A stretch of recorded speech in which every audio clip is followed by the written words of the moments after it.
So the last movie we're going to talk about is a movie that had a terrible trailer and didn't have a good result. Yeah. So The Call of the Wild, directed by Chris Sanders, whose other credits include the original Lilo and Stitch and the original How to Train Your Dragon film.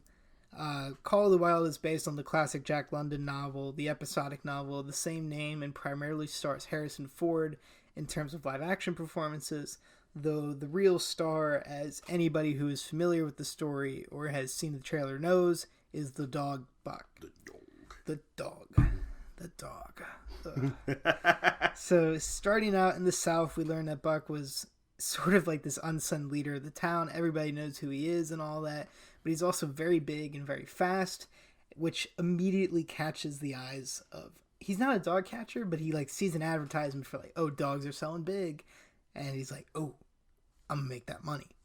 So Harrison Ford does the narration throughout, and this is one of the strangest and inconsistencies throughout the movie. He's the narrator, and he's telling us about these thoughts and feelings of Buck, which make absolutely no sense at all. Like, his character is not introduced until like 3/4 of the way. Like, he doesn't become like an essential part of the movie until like past the halfway point.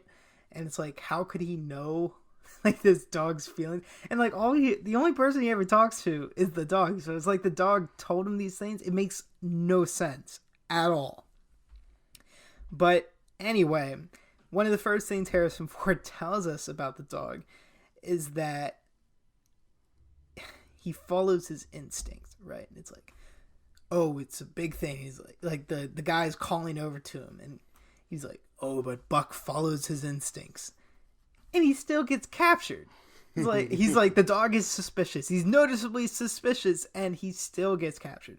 So he's pedaled all the way up to Alaska, where he becomes a member of a dog sled team that actually delivers mail to this remote village, and that's where Harrison Ford is. His character's name is Jack Thornton.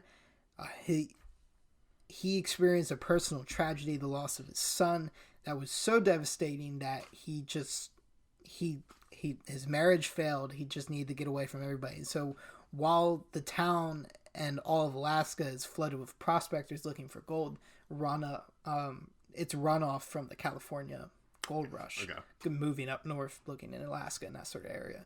Thornton is there to get away from everybody and to be alone. So we were talking about this earlier, other reviews.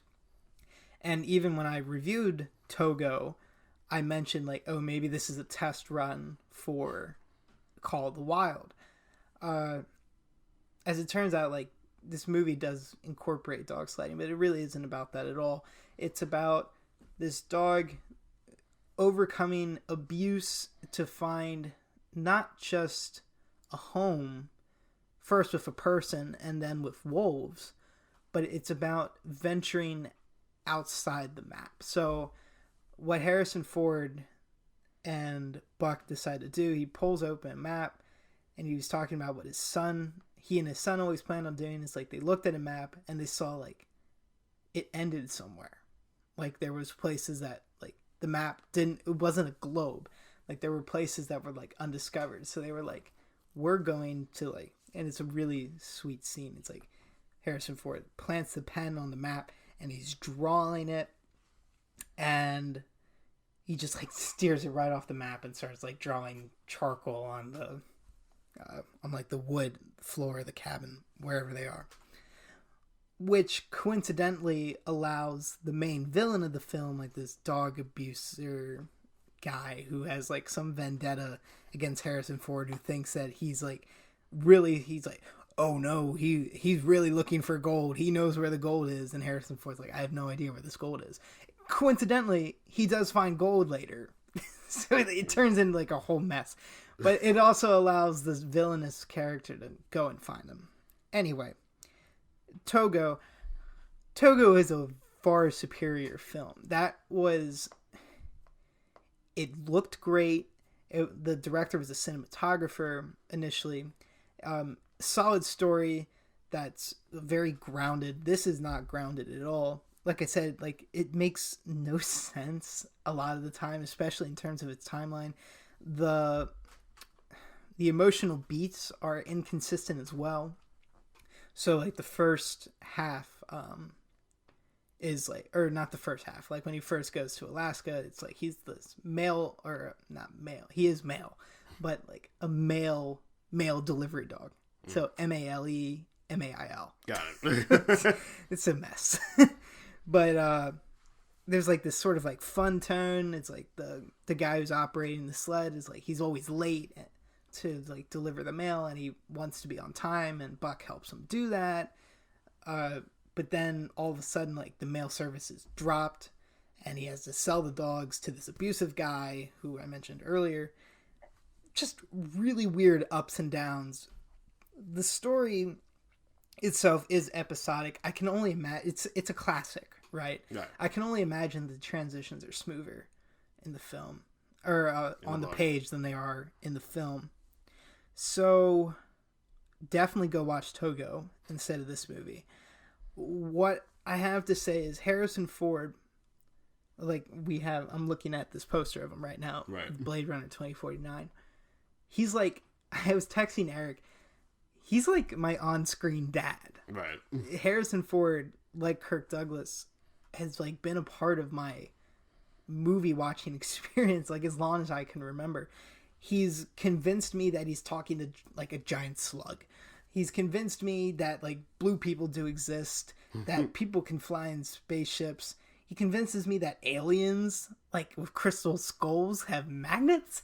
Like there's a lot. He has really stretched my imagination, and it didn't work here. He couldn't sell you on a dog. He couldn't sell me on a dog. A thing that is feasible and touchable, that we all have experienced in our lives. It could sell you on a dog.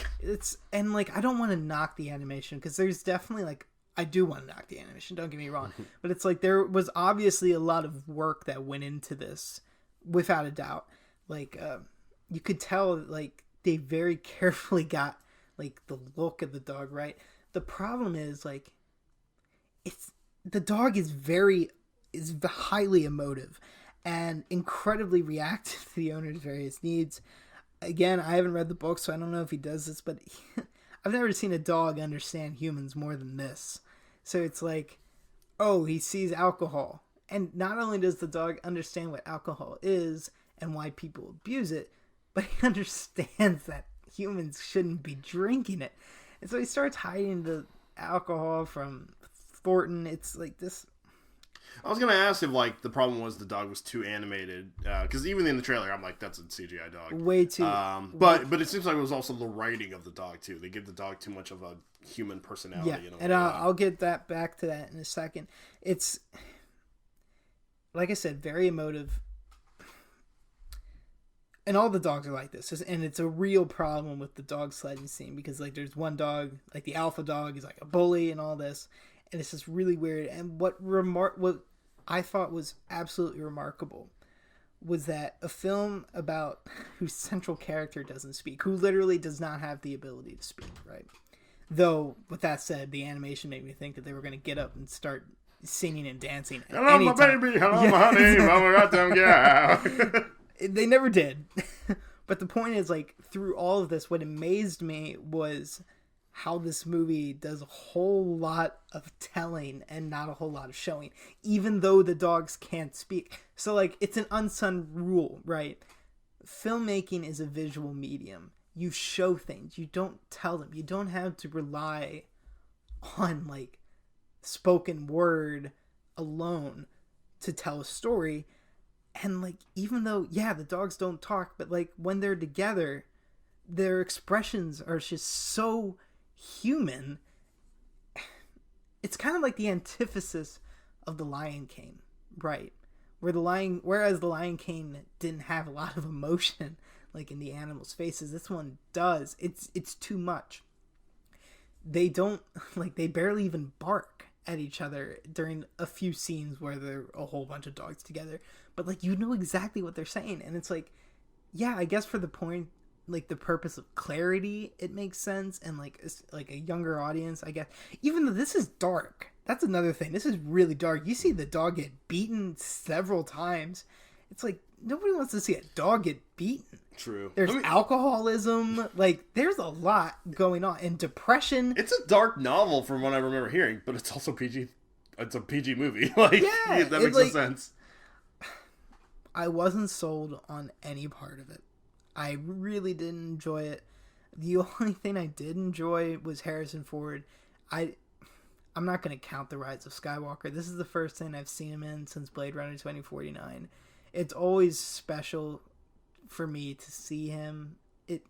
I can't lie and say there aren't some scenes that do work. Like, it's very overly sentimental. And I had way more of a relationship with Harrison Ford than I did with the dog. But the problem is the story is not about the human, it's about the dog.